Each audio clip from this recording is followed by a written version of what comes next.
Ka nisur edhe në Universitetin Fan Stylianoli të Korçës procesi i plotësimit të sondazhit kombëtar të studentëve 2025, i cili do të jetë aktiv deri më 23 maj. Studentëve u shpërndar formulari online dhe aktualisht po vijon një fushat ndërgjegjësimi për rritjen e pjesëmarrjes së tyre. Koordinatori institucional për këtë proces, Artur Prifti, thekson se janë organizuar disa takime informuese me studentët për të theksuar rëndësinë e sondazhit si një mjet që u jep zë dhe ndikim real në përmirësimin e cilësisë së arsimit të lartë. Aktualisht jemi në fazën që sondazhi kombëtar studentor është shpërndar nga Agjencia e Sigurimit të Cilësisë të Arsimit të Lartë. Jemi në fazën kur studentët janë duke e plotësuar.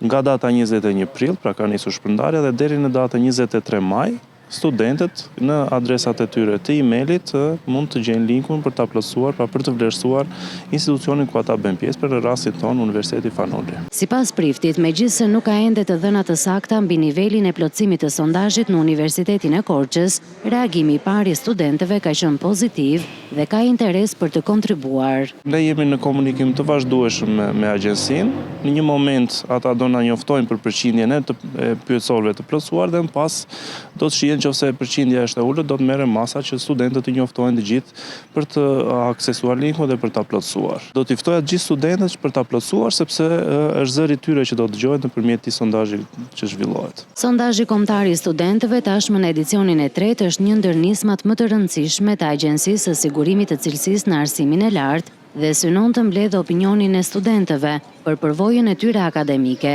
Rezultatet e mëparshme kanë ndihmuar në identifikimin e problematikave dhe orientimin e politikave të brendshme të institucioneve arsimore.